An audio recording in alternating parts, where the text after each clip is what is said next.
ਨਵਾਂ ਪੰਜਾਬ ਚੈਨਲ ਦੇ ਵਿਚਾਰ ਚਰਚਾ ਪ੍ਰੋਗਰਾਮ ਦੇ ਵਿੱਚ ਪਿਆਰੇ ਦਰਸ਼ਕੋ ਤੁਹਾਡਾ ਨਿੱਘਾ ਸਵਾਗਤ ਹੈ। ਕੱਲ ਦੇਸ਼ ਜਿਹੜਾ ਆਪਣਾ ਗਣਤੰਤਰ ਦਿਵਸ ਮਨਾ ਰਿਹਾ ਤੇ ਗਣਤੰਤਰ ਦਿਵਸ ਜਦੋਂ ਮਨਾਉਣਾ ਸ਼ੁਰੂ ਕੀਤਾ ਸੀਗਾ ਉਹ ਤੋਂ ਪਹਿਲਾਂ ਆਜ਼ਾਦੀ ਦਿਵਸ ਤੇ ਉਸ ਤੋਂ ਬਾਅਦ ਗਣਤੰਤਰ ਦਿਵਸ ਦੇਸ਼ ਦੇ ਲੋਕਾਂ ਨੂੰ ਬਹੁਤ ਸਾਰੀਆਂ ਆਸ਼ਾਵਾਂ ਸੀਗੀਆਂ ਵੀ ਸਾਨੂੰ ਰੁਜ਼ਗਾਰ ਮਿਲੇਗਾ, ਮਹਿੰਗਾਈ ਤੋਂ ਰਾਹਤ ਮਿਲੇਗੀ। ਵੈਸੇ ਤਾਂ ਪਹਿਲਾਂ ਵਿਦੇਸ਼ੀ ਜੂੜੇ ਤੋਂ ਦੇਸ਼ ਨੂੰ ਵੱਡੀ ਰਾਹਤ ਮਿਲੀ, ਪਰ ਉਸ ਤੋਂ ਬਾਅਦ ਜਿਹੜੀਆਂ ਰਾਹਤਾਂ ਮਿਲਣੀਆਂ ਸੀਗੀਆਂ, ਜੋ ਲੋਕਾਂ ਨੇ ਆਪਣੀ ਚੰਗਾ ਜੀਵਨ ਦੀਆਂ ਲਈ ਕੁਰਬਾਨੀਆਂ ਦਿੱਤੀਆਂ ਸੀਗੀਆਂ, ਅਜਿਹਾ ਬਹੁਤ ਘੱਟ ਹੋਇਆ, ਆਜ਼ਾਦ ਹੋ ਗਿਆ। ਪਰ ਦੇਸ਼ ਦੇ ਵਿੱਚ ਫਿਰ ਐਸੀ ਧਾਰਾ ਵਹਿ ਗਈ ਹੈ ਕਿ ਇਸ ਦੇਸ਼ ਦੇ ਵਿੱਚ ਅਮੀਰ ਜਿਹੜਾ ਹੋਰ ਅਮੀਰ ਹੁੰਦਾ ਜਾ ਰਿਹਾ ਤੇ ਬੇਰੁਜ਼ਗਾਰੀ ਬੇਹੱਦ ਵੱਧਦੀ ਜਾ ਰਹੀ ਹੈ। ਤੇ ਸਿੱਧੂ ਸਾਡੇ ਨਾਲ ਇਸ ਸ਼ੋਅ ਦੇ ਵਿੱਚ ਜਸਪਾਲ ਸਿੰਘ ਸਿੱਧੂ ਨੇ, ਉਹਨਾਂ ਨਾਲ ਗੱਲ ਕਰਦੇ ਕਿ ਉਹ ਇਸ ਗਣਤੰਤਰ ਦਿਵਸ ਨੂੰ ਕਿਸ ਤਰੀਕੇ ਨਾਲ ਦੇਖਦੇ ਆ, ਜਿਹੜੀਆਂ ਸਮੱਸਿਆਵਾਂ ਉਹਨੂੰ ਕਿਵੇਂ ਦੇਖਦੇ ਆ। ਸਿੱਧੂ ਸਾਹਿਬ, ਵੈਸੇ ਸਾਨੂੰ ਥੋੜ੍ਹੀ ਜਿਹੀ ਦੀ ਜਿਹੜਾ ਪਾਸਟ ਹੈ ਉਹਦੇ 'ਤੇ ਝਾਤ ਮਾਰਨੀ ਚਾਹੀਦੀ ਹੈ। ਸਭ ਤੋਂ ਪਹਿਲੀ ਗੱਲ ਹੈ ਵੀ 46 ਦੇ ਵਿੱਚ ਜਿਹੜੀ ਇੰਟਰਮ ਗੌਰਮੈਂਟ ਬਣੀ ਸੀ, ਅੰਤਰਮ ਗੌਰਮੈਂਟ ਬਣੀ ਸੀ, ਜਿਹਦੇ 'ਚ ਨਹਿਰੂ ਪ੍ਰਾਈਮ ਮਿਨਿਸਟਰ ਬਣਿਆ ਸੀ ਅਤੇ ਪਟੇਲ ਉਦੋਂ ਹੋਮ ਮਿਨਿਸਟਰ ਸੀ। ਉਹ ਅੰਤਰਮ ਗੌਰਮੈਂਟ ਹੈ ਜਿਹੜੀ, ਉਹਦੇ ਵਿੱਚ ਤਕਰੀਬਨ ਉਸ ਨਾਲ ਉਸ ਵੇਲੇ ਮੁਸਲਿਮ ਲੀਗ ਵੀ ਨਾਲ ਸੀ, ਲਿਆਕਤ ਅਲੀ ਫਾਈਨਾਂਸ ਮਿਨਿਸਟਰ ਸੀ ਸਾਰਾ। ਉਸ ਵੇਲੇ ਕਾਫੀ ਦੌਰ ਹੈ ਜਿਹੜਾ ਉਹ ਕਸ਼ਮਕਸ਼ ਦਾ ਹੋਇਆ, ਪਰ ਉਹ ਕਸ਼ਮਕਸ਼ ਦੇ ਵਿੱਚੋਂ ਕੁਛ ਇਸ ਕਿਸਮ ਦਾ ਸਿਸਟਮ ਬਣਿਆ ਜਿਹਦੇ 'ਚ ਇਹ ਜਿਹੜਾ ਪ੍ਰੋਗਰੈਸ ਸੀ ਸਾਡੀ ਆਜ਼ਾਦੀ ਦੀ, ਉਹ ਗਾਹਾਂ ਪੂਰੀ ਸਹੀ ਤੁਰ ਨਾ ਸਕੀ। ਉਦੋਂ ਕੁਛ ਇਹੋ ਜਿਹੀ ਫਾਊਂਡੇਸ਼ਨ ਬਣ ਗਈ। ਉਸ ਤੋਂ ਬਾਅਦ ਕੀ ਹੋਇਆ ਵੀ 47 ਦੇ ਵਿੱਚ ਅਸੀਂ ਸਿਰਫ ਟਰਾਂਸਫਰ ਆਫ ਪਾਵਰ ਹੋਈ, ਸਾਨੂੰ ਟਰਾਂਸਫਰ ਆਫ ਪਾਵਰ ਹੋਈ ਸਾਰੇ, ਅਤੇ ਅਸੀਂ ਉੱਥੋਂ 2 ਡੋਮੀਨੀਅਨ ਸਟੇਟਸ ਬਣੀਆਂ, ਇੱਕ ਪਾਕਿਸਤਾਨ ਦੀ, ਇੱਕ ਇੰਡੀਆ ਦੀ। ਅਤੇ ਇਸ ਕਰਕੇ 47 ਨੂੰ ਸਾਨੂੰ ਸਿਰਫ ਟਰਾਂਸਫਰ ਆਫ ਪਾਵਰ ਟੈਕਨੀਕਲੀ ਕੀਤੀ ਗਈ, ਪਰ ਉਸ ਵੇਲੇ ਮਾਊਂਟ ਬੈਟਨ ਸਾਡਾ ਇਸ ਵੇਲੇ ਦੇ ਵਾਇਸਰਾਏ ਤੋਂ ਉਹਦਾ ਅਹੁਦਾ ਜਿਹੜਾ ਬਦਲ ਗਿਆ ਅਤੇ ਸਾਨੂੰ ਉਸਨੇ ਦੂਜੇ ਪਾਸੇ ਵੀ ਉਹ ਬਣ ਗਿਆ, ਜਨਰਲ ਬਣ ਗਿਆ। ਅਤੇ ਪਰ ਫੌਜਾਂ ਦਾ ਜਨਰਲ ਇੱਧਰ ਵੀ ਉਹੀ ਰਿਹਾ। ਪਾਕਿਸਤਾਨ 'ਚ ਵੀ ਜਿਹੜਾ ਉਸ ਵੇਲੇ ਦੀ ਡੋਮੀਨੀਅਨ ਸਟੇਟ ਦੇ ਵਿੱਚ ਉਸੇ ਕਿਸਮ ਦਾ ਹੀ ਉਹਨਾਂ ਦੀਆਂ ਅੰਗਰੇਜ਼ ਹੀ ਇੱਕ ਜਨਰਲ ਸੀ, ਉਹਨਾਂ ਦਾ ਚੀਫ ਰਿਹਾ। ਇਹ ਸਾਰੀ ਗੱਲ ਦੇ ਬਾਵਜੂਦ ਜਿਹੜੀ 26 ਜਨਵਰੀ 1950 ਨੂੰ ਸਹੀ ਜਿਹੜੀ ਸਾਨੂੰ ਆਜ਼ਾਦੀ ਮਿਲੀ, ਉਹ 26 ਜਨਵਰੀ 1950 ਨੂੰ ਮਿਲੀ ਹੈ, ਜਦੋਂ ਡੋਮੀਨੀਅਨ ਸਟੇਟ ਨਿਕਲ ਗਈ ਅਤੇ ਅਸੀਂ ਇੰਡੀਪੈਂਡੈਂਟ ਰਿਪਬਲਿਕ ਬਣ ਗਏ। ਇੰਡੀਆ ਆਪਣੇ ਆਪ ਵਿੱਚ ਰਿਪਬਲਿਕ ਡੇ, ਇਸੇ ਕਰਕੇ ਅਸੀਂ ਇਹਨੂੰ ਰਿਪਬਲਿਕ ਜਾਂ ਗਣਤੰਤਰ ਦਿਵਸ ਕਹਿੰਦੇ ਹਾਂ। ਸਾਨੂੰ ਪੂਰਨ ਆਜ਼ਾਦੀ 26 ਜਨਵਰੀ 1950 ਨੂੰ ਮਿਲਦੀ ਹੈ। ਅੱਛਾ, ਉਹਦੇ ਵਿੱਚ ਕੀ ਹੈ ਵੀ ਇਹਦੇ ਪਿੱਛੇ ਵੀ ਇੱਕ ਵੱਡੀ ਬੈਕਗਰਾਊਂਡ ਹੈ। ਜਦੋਂ ਸਾਡਾ ਕੰਸਟੀਟਿਊਸ਼ਨ ਡਿਵੈਲਪਮੈਂਟ 50 ਸਾਲਾਂ 'ਚ ਹੋਈ, ਤਕਰੀਬਨ 1900 ਦੇ ਵਿੱਚ ਦੇ ਨੇੜੇ ਤੇੜੇ ਅਸੀਂ ਵੋਟਾਂ 'ਚ ਹਿੱਸਾ ਲੈਣਾ ਲੋਕਾਂ ਨੇ ਸ਼ੁਰੂ ਕਰਤਾ ਸੀ। ਕਦੇ ਥੋੜ੍ਹਾ ਪਰਸੈਂਟੇਜ ਵੋਟਰ ਦੀ ਘੱਟ ਵੱਧਦੀ, ਅਖੀਰ ਅਸੀਂ ਯੂਨੀਵਰਸਲ ਫਰੈਂਚਾਈਜ਼ 'ਤੇ ਪਹੁੰਚ ਗਏ ਹਾਂ। ਅਤੇ ਪਰ ਇਹਦੇ ਨਾਲ ਕੀ ਹੋਇਆ ਵੀ ਜਿਹੜਾ ਕੰਸਟੀਟਿਊਸ਼ਨਲ ਡਿਵੈਲਪਮੈਂਟ ਜਿਹੜੀ ਬ੍ਰਿਟਿਸ਼ ਨੇ ਕੀਤੀ ਸੀ ਉਦੋਂ ਤੱਕ, ਉਸ ਨੂੰ ਇਹਨਾਂ ਨੇ ਉਹਦੇ ਨਾਲ ਕਰਕੇ ਅਸੀਂ ਜਿਹੜਾ ਉਹਨਾਂ ਦਾ 1935 ਵਾਲਾ ਐਕਟ ਸੀ, ਐਕਟ ਆਫ ਇੰਡੀਆ ਸੀ ਜਿਹੜਾ 1935 ਦਾ, ਅਸੀਂ ਉਹਦਾ 2/3 ਹਿੱਸਾ ਜਿਉਂ ਦੀ ਤਿਉਂ ਰੱਖ ਲਿਆ। ਬਿਲਕੁਲ ਜਿਵੇਂ ਹੁਣ ਸਾਡੇ IPC ਉਹੀ ਤੁਰੀ ਆਉਂਦੀ ਹੈ, ਅਸੀਂ 2/3 ਹਿੱਸਾ ਰੱਖਣ ਕਰਕੇ ਜਿਹੜੀ ਸਾਡੀ ਜਿਹੜਾ ਤੁਸੀਂ ਗੱਲ ਕੀਤੀ ਹੈ ਵੀ ਸਾਨੂੰ ਆਜ਼ਾਦ ਡਿਵੈਲਪਮੈਂਟ ਨਹੀਂ ਹੋਈ, ਕਿਉਂਕਿ ਸਾਡਾ ਜਿਹੜਾ ਕੰਸਟੀਟਿਊਸ਼ਨ ਦਾ ਫਰੇਮਵਰਕ ਸੀ ਤਕਰੀਬਨ ਉਹਦੇ ਵਿੱਚ ਉਹ ਬ੍ਰਿਟਿਸ਼ ਵਾਲਾ 1935 ਵਾਲਾ ਹੀ ਚੱਲਦਾ ਰਿਹਾ। ਅਤੇ ਇਸ ਕਰਕੇ ਜਿਹੜੀ ਡਿਵੈਲਪਮੈਂਟ ਸੀ ਕਿ ਨਾ ਵੀ ਇੰਡੀਪੈਂਡੈਂਟ ਡੈਮੋਕ੍ਰੈਟਿਕ ਸਹੀ ਕੰਟਰੀ ਡਿਵੈਲਪ ਹੋਵੇ, ਉਹ ਜਿਹੜਾ ਟਰਾਂਸਫਰ ਆਫ ਪਾਵਰ ਅਤੇ ਕੰਸਟੀਟਿਊਸ਼ਨ ਨੂੰ ਅਡਾਪਟ ਕਰਨਾ ਬ੍ਰਿਟਿਸ਼ ਦਾ ਬਹੁਤਾ ਹਿੱਸਾ, ਉਹਦੇ ਕਰਕੇ ਇਹ ਬਿਗਨਿੰਗ ਚੀਜ਼ ਸਕਟਲ ਹੋ ਗਿਆ, ਰੁਕ ਗਿਆ ਇਹ ਸਾਰਾ ਕੁਛ।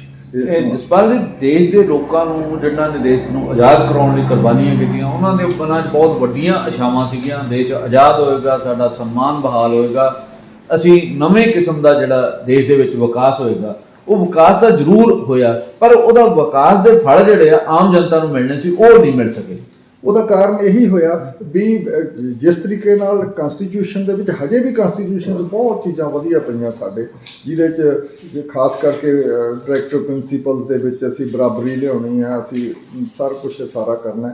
ਪਰ ਜਿਹੜੀ ਇੱਕ ਤਰੀਕੇ ਦੀ ਕਾਂਗਰਸ ਸਰਕਾਰ ਕੋਲੇ ਸੱਤਾ ਆ ਗਈ, ਕਾਂਗਰਸ ਦੇ ਵਿੱਚ ਲੀਡਰਾਂ ਦੀ ਆਪਣੀ ਜਿਹੜੀ ਖਾਸ ਕਿਸਮ ਦੇ ਵੈਸਟਡ ਇੰਟਰਸਟ ਡਿਵੈਲਪ ਹੋ ਗਏ, ਉਹਦੇ ਵਿੱਚ ਉਹਨਾਂ ਨੇ ਕਾਂਗਰਸ ਦੇ ਜਿਹੜੇ ਪਹਿਲੇ ਰੈਜ਼ੋਲੂਸ਼ਨ ਵੀ ਸੀ ਉਹ ਵੀ ਨਹੀਂ ਲਾਗੂ ਕੀਤੇ। ਮੋਟੇ ਲੈਵਲ ਤੇ ਬਹੁਤੀ ਲੰਬੀ ਗੱਲ ਨਾ ਕਰੀਏ, ਤੁਸੀਂ ਇਹ ਦੇਖੋ ਵੀ ਉਹਦੇ ਵਿੱਚ ਸੀ ਅਸੀਂ ਦੇਸ਼ ਨੂੰ ਕਲਚਰ ਲੈਵਲ ਤੇ ਲੈਂਗੁਏਜ ਲੈਵਲ ਤੇ ਰੀਆਰਗੇਨਾਈਜ਼ ਕਰਾਂਗੇ, ਤਾਂ ਲੜਾਈ ਲੜੂਈ ਹੋਣ ਦੇ ਪਿੱਛੋਂ ਬੜੀ ਮੁਸ਼ਕਿਲ ਨਾਲ 1956 'ਚ ਇਹਨਾਂ ਨੇ 55-56 'ਚ ਰੀਆਰਗੇਨਾਈਜੇਸ਼ਨ ਸਟੇਟਾਂ ਨੂੰ ਸ਼ੁਰੂ ਕਰਨ ਦਿੱਤਾ। ਜਿੱਥੋਂ ਤੱਕ ਪੰਜਾਬ ਦੀ ਗੱਲਬਾਤ ਹੈ, ਉਹਨੂੰ ਲੈਂਗੁਏਜ ਵੀ ਉਸ 'ਤੇ ਸਟੇਟ ਬਣਾਉਣ ਜਾਂ ਪੰਜਾਬੀ ਸੂਬਾ ਬਣਾਉਣ 'ਤੇ ਬੜਾ ਲੰਬਾ ਸਮਾਂ ਲਾਤਾ, ਜਿਹਦੇ ਨਾਲ ਕਾਫੀ ਆਪਸ ਵਿੱਚ ਦੀ ਇਲਵਿਲ ਤੇ ਇਸ ਕਿਸਮ ਦੀ ਕੜੱਤਣ ਕੁਛ ਏਰੀਆ ਵਿੱਚ ਖੜੀ ਹੋ ਗਈ। ਇਸ ਕਰਕੇ ਜਿਹੜੇ ਵੀ ਕਨਸਟੀਟਿਊਸ਼ਨ ਦੇ ਏਮ ਸੀ ਸਾਰੇ ਜਾਂ ਰੈਜ਼ੋਲੂਸ਼ਨ ਪਾਏ ਹੋਏ ਸੀ ਸਾਰੇ ਕਾਂਗਰਸ ਪਾਰਟੀ ਦੇ ਬਿਫੋਰ ਪਾਰਟੀਸ਼ਨ, ਉਹ ਵੀ ਉਹਨਾਂ ਨੇ ਇੰਪਲੀਮੈਂਟ ਨਹੀਂ ਕੀਤੇ। ਸੱਤਾ ਸੰਭਾਲਣ ਦੇ ਉੱਤੇ ਲੱਗੇ ਰਹੇ। ਇੱਕ ਤੇ ਜ਼ਿਆਦਾ ਪ੍ਰੋਬਲਮ ਸਾਨੂੰ ਆਈ ਇਹਨਾਂ ਦੇ ਦਿਮਾਗ ਦੇ ਵਿੱਚ, ਸਾਡੀ ਰੂਲਿੰਗ ਕਲਾਸ ਦੇ ਵਿੱਚ ਇਹੀ ਰਿਹਾ ਵੀ ਇਹ ਕਨਸਟੀਟਿਊਸ਼ਨ ਤਾਂ ਅਸੀਂ ਬਣਾ ਲਿਆ, ਬਹੁਤ ਵੱਡਾ ਤੇ ਬੜਾ ਵਧੀਆ ਕਨਸਟੀਟਿਊਸ਼ਨ ਹੈ, ਪਰ ਸਾਡਾ ਦੇਸ਼ ਐਡਾ ਲੰਬਾ ਚੌੜਾ ਹੈ, ਇੱਕ ਤਰ੍ਹਾਂ ਦਾ ਕੰਟੀਨੈਂਟ ਹੈ, ਸਬ ਕੰਟੀਨੈਂਟ ਹੈ, ਇਹਨੂੰ ਕੰਟਰੋਲ ਕਿਵੇਂ ਰੱਖਣਾ, ਕਿਤੇ ਕੋਈ ਸਪੁਰ ਨਾ ਜਾਵੇ ਤੇ ਟੁੱਟ ਨਾ ਜਾਵੇ। ਇਸ ਦੇ ਚੱਕਰ ਦੇ ਵਿੱਚ ਜਿਹੜਾ ਸੀ ਉਹਦੇ ਵਿੱਚ ਕਈ ਜਿਹੜੀਆਂ ਡਰਕੋਨੀਅਨ ਜਿਹੜੀਆਂ ਆਪਾਂ ਬਲੈਕ ਲਾ ਕਹਿ ਦਈਏ ਉਹ ਰੱਖ ਲਏ ਜਾਂ ਉਹਦੇ ਤੁਰਤ ਇੰਟਰੋਡਿਊਸ ਹੋ ਗਏ ਸਾਰੇ। ਇਹ ਸਾਰਾ ਸਾਡੇ ਪਰ ਅੱਜ ਤਾਂ ਦੇਸ਼ ਨੂੰ ਦੇਖੋ, ਜਿਹੜਾ ਸੰਵਿਧਾਨ ਲਾਗੂ ਹੋਇਆ ਉਹਨੂੰ ਕੱਲ ਨੂੰ 73 ਸਾਲ ਹੋ ਜਾਣਗੇ ਤੇ ਆਜ਼ਾਦੀ ਨੂੰ 2 ਸਾਲ ਅਸੀਂ ਹੋਰ ਮੰਨ ਲੈਂਦੇ ਹਾਂ, ਮਤਲਬ 75 ਪਿਛਲਾ ਆਜ਼ਾਦੀ ਦਿਵਸ ਮਨਾਇਆ। ਪਰ ਹੁਣ ਦੇਸ਼ ਦੇ ਵਿੱਚ ਇੱਕ ਇਹ ਚੱਲਿਆ ਵੀ ਜਿਹੜਾ ਸੰਵਿਧਾਨ ਨੂੰ ਬਚਾਉਣ ਦੀ ਗੱਲ ਜਿਹੜੀ ਆ ਬਹੁਤ ਕਈ ਪਾਸੇ ਹੋ ਰਹੀ ਵੀ ਦੇਸ਼ ਦੇ ਸੰਵਿਧਾਨ ਨੂੰ ਬਚਾਉਣ ਦੀ ਲੋੜ ਆ। ਕਾਂਗਰਸ ਪਾਰਟੀ ਵੱਲੋਂ ਜਾਂ ਹੋਰ ਜਿਹੜੀਆਂ ਖੇਤਰੀ ਪਾਰਟੀਆਂ ਵੱਲੋਂ ਇਸ ਤਰੀਕੇ ਦਾ ਨਾਅਰਾ ਦਿੱਤਾ ਜਾ ਰਿਹਾ, ਕਿਉਂਕਿ ਦੇਸ਼ ਦੇ ਵਿੱਚ ਧਰੂਵੀਕਰਨ ਦੀ ਜਿਹੜੀ ਰਾਜਨੀਤੀ ਉਹ ਕਾਫੀ ਵੱਡੇ ਪੱਧਰ ਤੇ ਲਾਗੂ ਕਰਨ ਦੀ ਗੱਲ ਜਿਹੜੀ ਆ ਹੋ ਰਹੀ ਹੈ। ਇਹਨੂੰ ਤੁਸੀਂ ਕਿਵੇਂ ਦੇਖਦੇ ਆ? ਜਿਹੜਾ ਸਾਡਾ ਸੰਵਿਧਾਨ ਸੀਗਾ ਉਹਦੇ ਉਲਟ ਨਹੀਂ ਹੈਗਾ? ਦੇਖੋ, ਇਹ ਦੋਨੋਂ ਗੱਲਾਂ ਹੋਈਆਂ। ਜਿਵੇਂ ਇੰਦਰਾ ਗਾਂਧੀ ਵੇਲੇ ਸੋਸ਼ਲਿਸਟਿਕ ਤੇ ਸੈਕੂਲਰ ਉੱਥੇ ਐਡ ਹੋਇਆ ਕੁਛ, ਪਰ ਨਾਲ ਦੀ ਨਾਲ ਇੱਕ ਚੀਜ਼ ਉਹਨੇ ਕੀਤਾ ਵੀ ਦੇਸ਼ ਦੀ ਯੂਨਿਟੀ ਇੰਟੈਗ੍ਰਿਟੀ ਪ੍ਰਤੀ ਤੁਸੀਂ ਉੱਥੇ ਸਹੁੰ ਵੀ ਚੁੱਕਣੀ ਹੈ ਹਰੇਕ ਐਮਪੀ ਨੇ ਆ ਕੇ। ਉਹ ਜਿਹੜਾ ਇਹ ਖਾਸ ਕਿਸਮ ਦਾ ਯੂਨਿਟੀ ਇੰਟੈਗ੍ਰਿਟੀ ਦਾ ਜਿਹੜਾ ਡਰ ਸੀ ਦਿਮਾਗ ਦੇ ਵਿੱਚ ਵੀ ਦੇਸ਼ ਇੱਕ ਰੱਖਣ ਦਾ, ਉਹ ਇੰਨਾ ਹਾਵੀ ਹੋ ਗਿਆ। ਉਹਦੇ ਵਿੱਚ ਅਸੀਂ ਸਾਰੇ ਫਰੇਮਵਰਕ ਨੂੰ ਸਖਤੀ ਕਰਦੇ ਰਹੇ, ਜਿਹਦੇ ਵਿੱਚੋਂ ਸਾਡੀ ਮੇਨ ਕੰਸਰਨ ਇਹ ਨਹੀਂ ਹੋਈ ਵੈਲਫੇਅਰ ਸਟੇਟ ਬਣ ਜਾਈਏ ਵੀ ਗਰੀਬਾਂ ਨੂੰ ਸਾਰਿਆਂ ਨੂੰ ਲੈ ਕੇ ਚੱਲੀਏ। ਇਨਕਲੂਸਿਵ ਸਟੇਟ ਬਣਨ ਦੀ ਥਾਂ ਤੇ ਕੋਸ਼ਿਸ਼ ਇਹ ਹੋਈ ਵੀ ਇਹ ਜੀ ਵੱਡਾ ਮਜ਼ਬੂਤ ਸਟੇਟ ਖੜੀ ਕੀਤੀ ਜਾਵੇ। ਪਾਕਿਸਤਾਨ ਦੇ ਪ੍ਰਤੀ ਜਿਹੜਾ ਖਾਸ ਕਿਸਮ ਦਾ ਸਾਡਾ ਐਟੀਟਿਊਡ ਸੀ, ਜਿਹੜਾ ਅਸੀਂ ਡੋਮੈਸਟਿਕ ਪੋਲਿਟਿਕਸ ਵਿੱਚੋਂ ਵਰਤਿਆ, ਉਹ ਵੀ ਸਾਰੇ ਦੇਸ਼ ਨੂੰ ਇੱਕ ਇਕੱਠਾ ਯੂਨਿਟਰੀ ਕਰੈਕਟਰ ਦੇ ਰਿਹਾ। ਮਤਲਬ ਕਿ ਸਾਡਾ ਫੈਡਰਲ ਕਰੈਕਟਰ ਇਹਦੇ ਵਿੱਚੋਂ ਸਾਰਾ ਖਤਮ ਹੋ ਗਿਆ, ਆਲਮੋਸਟ ਕਾਫੀ ਵਿੱਚੋਂ ਖਿੱਚ ਲਿਆ ਗਿਆ। ਉਹਦੇ ਵਿੱਚ ਫਿਰ ਰਾਸ਼ਟਰ ਲੈਵਲ ਤੱਕ ਦੀ ਪੋਲਿਟਿਕਸ ਆ ਗਈ, ਇੱਕ ਰਾਸ਼ਟਰ ਖੜਾ ਕੀਤਾ ਜਾਵੇ।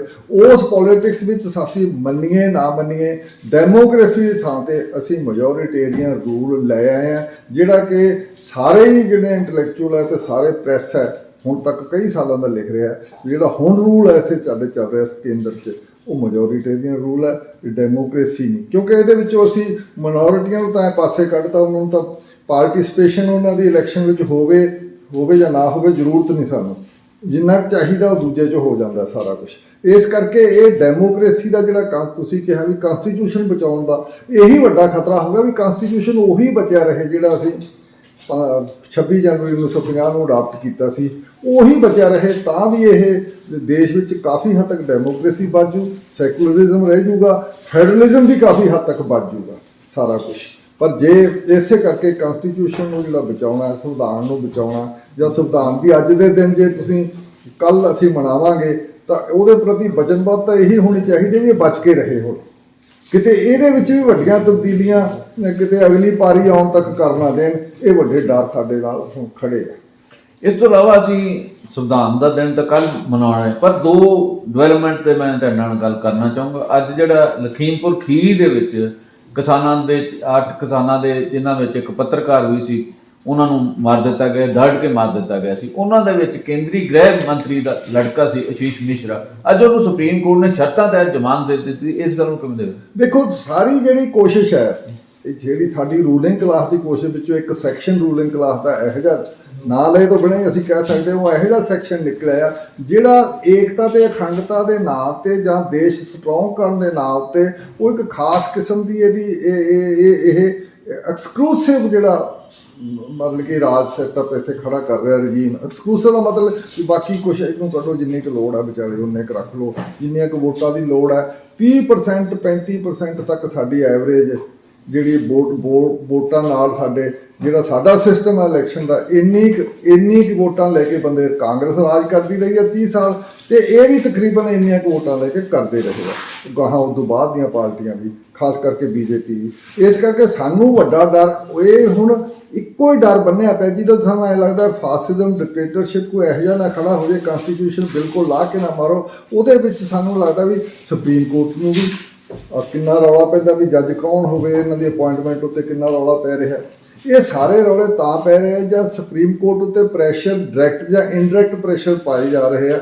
ਉਹ ਇਹੀ ਹੈ ਜਿਹੜਾ ਤੁਸੀਂ ਕਿਹਾ ਲਖੀਮਪੁਰ ਖੇੜੀ ਵਾਲੀ ਗੱਲਬਾਤ ਹੈ। ਜੇ ਅਸੀਂ ਇਨਸਾਫ ਨਹੀਂ ਦਵਾ ਸਕਦੇ ਸਾਡੇ ਡੈਮੋਕ੍ਰੈਟਿਕ ਸੈਟਅਪ ਦੇ ਵਿੱਚ, ਤਾਂ ਫਿਰ ਵੀ ਇਹ ਸਾਡੇ ਕਨਸਟੀਟਿਊਸ਼ਨ ਨੂੰ ਖਤਰਾ ਹੈ।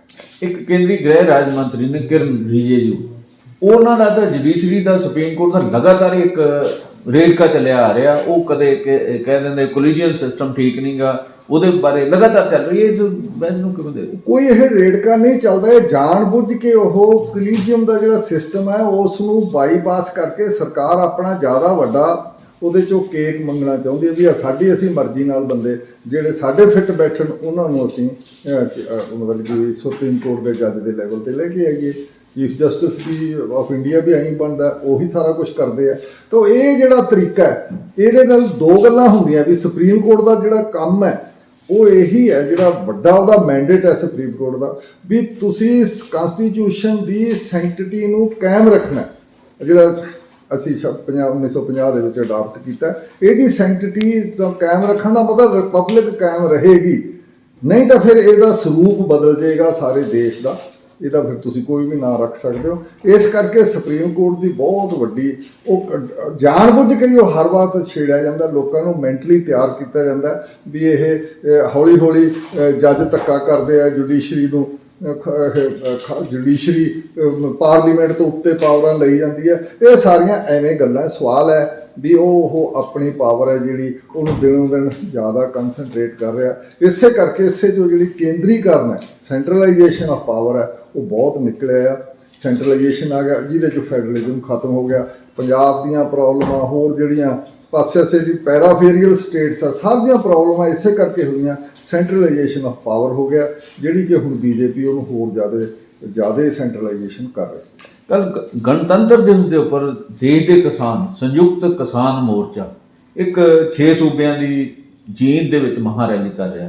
ਦੂਜੇ ਪਾਸੇ ਪੂਰੇ ਦੇਸ਼ ਦੇ ਵਿੱਚ ਟਰੈਕਟਰ ਮਾਰਚ ਹੋਣਗੇ। ਉਹਨਾਂ ਨੇ 8 ਮੰਗਾਂ 8 ਸੂਤਰੀ ਪ੍ਰੋਗਰਾਮ ਰੱਖਿਆ ਉਹਦੇ 'ਚ। ਉਹਨਾਂ ਦੀ ਤੁਸੀਂ ਰੈਲੀ ਨੂੰ ਕਿਵੇਂ ਦੇਖਦੇ ਹੋ? ਉਹ ਵੀ ਇੱਕ ਮੰਗ ਇਸ ਧਰੂਵੀਕਰਨ ਦੇ ਖਿਲਾਫ ਵੀ ਕਰ ਰਹੇ। ਇਹ ਧਰੂਵੀਕਰਨ ਦੇ ਖਿਲਾਫ ਜਿੰਨੀਆਂ ਹੋਣਗੀਆਂ, ਵੈਸੇ ਮੈਨੂੰ ਤਾਂ ਸਭ ਤੋਂ ਵੱਡੀ ਜਿਹੜੀ 26 ਜਨਵਰੀ ਨੂੰ ਉਹ ਜਿਹੜਾ ਦਿੱਲੀ ਵਾਲਾ ਕਿਸਾਨ ਮੋਰਚੇ ਦਾ ਜਿਹੜਾ ਉਹ ਸੈਬੋਟਾਜ ਹੋ ਗਿਆ, ਗੜਬੜ ਹੋ ਗਈ, ਉਹ ਆਪਣੇ ਆਪ ਵਿੱਚ ਲੈਂਡਮਾਰਕ ਸੀ ਦੇਸ਼ ਦੇ ਕਨਸਟੀਟਿਊਸ਼ਨ ਨੂੰ ਬਚਾਉਣ ਦੇ ਲਈ। ਦੇਸ਼ ਦਾ ਜਿਹੜਾ ਇੱਕ ਡੈਮੋਕ੍ਰੈਟਿਕ ਸਟਰਕਚਰ ਹੈ ਜਾਂ ਟੈਕਸਚਰ ਹੈ ਡੈਮੋਕ੍ਰੇਸੀ ਦੀ, ਉਸ ਨੂੰ ਬਚਾਉਣ ਦੇ ਲਈ ਸੀ।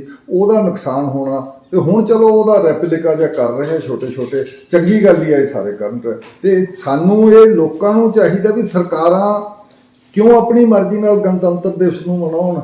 ਇਹ ਲੋਕਾਂ ਦਾ ਗਣਤੰਤਰ ਹੈ ਤੇ ਲੋਕਾਂ ਨੂੰ ਅੱਗੇ ਆ ਕੇ ਮਨਾਉਣਾ ਚਾਹੀਦਾ। ਇਸ ਕਰਕੇ ਜਿੰਨੇ ਕਿਸਾਨ ਜਾਂ ਹੋਰ ਜਥੇਬੰਦੀਆਂ ਆਉਂਦੀਆਂ ਉਹ ਮਨਾਉਣ। ਹੁਣ ਕਨਸਟੀਟਿਊਸ਼ਨ ਨੂੰ ਬਚਾਉਣ ਦਾ ਮਤਲਬ ਇਹ ਹੈ ਵੀ ਤੁਸੀਂ ਇਹਦਾ ਜਿਹੜਾ ਏਜੰਡਾ ਹੋਣ ਵਾਲੀਆਂ ਸਰਕਾਰਾਂ ਦਾ, ਉਸ ਏਜੰਡੇ ਦੇ ਵਿਰੁੱਧ ਕੰਮ ਕਰਕੇ ਤੇ ਤੁਸੀਂ ਇਸ ਦੇਸ਼ ਦੀ ਡੈਮੋਕ੍ਰੇਸੀ ਨੂੰ ਬਚਾ ਰਹੇ ਹੋ। ਪੰਜਾਬ ਦੇ ਵਿੱਚ ਇੱਕ ਹੋਰ ਗੱਲ ਦੀ ਚਰਚਾ ਅੱਜ ਚੱਲ ਰਹੀ ਹੈ, ਮਤਲਬ ਵੀ ਜਿਹੜੇ 51 ਜਿਹੜੇ ਕੈਦੀ ਸੀਗੇ ਤੇ 52ਵਾਂ ਜਿਹੜਾ ਨਵਜੋਤ ਸਿੰਘ ਸਿੱਧੂ, ਉਹਨਾਂ ਨੂੰ ਵੀ ਮਾਫੀ ਦੇਣ ਦੀ ਚਰਚਾ ਹੋ ਰਹੀ ਹੈ। ਤੁਹਾਨੂੰ ਕੀ ਲੱਗਦਾ ਵੀ ਉਹਨਾਂ ਨੂੰ ਛੱਡ ਦਿੱਤਾ ਜਾਏਗਾ? ਕਿਉਂਕਿ ਕੈਬਨਿਟ ਮੀਟਿੰਗ ਤਾਂ 3 ਫਰਵਰੀ ਨੂੰ ਹੋਣੀ ਆ, ਜਾਂ ਉਹ ਤੋਂ ਬਿਨਾਂ ਹੀ ਸੀਐਮ ਵੀ ਤੇ ਚੀਫ ਸੈਕਟਰੀ ਮਿਲ ਕੇ ਕਰ ਸਕਦੇ ਆ?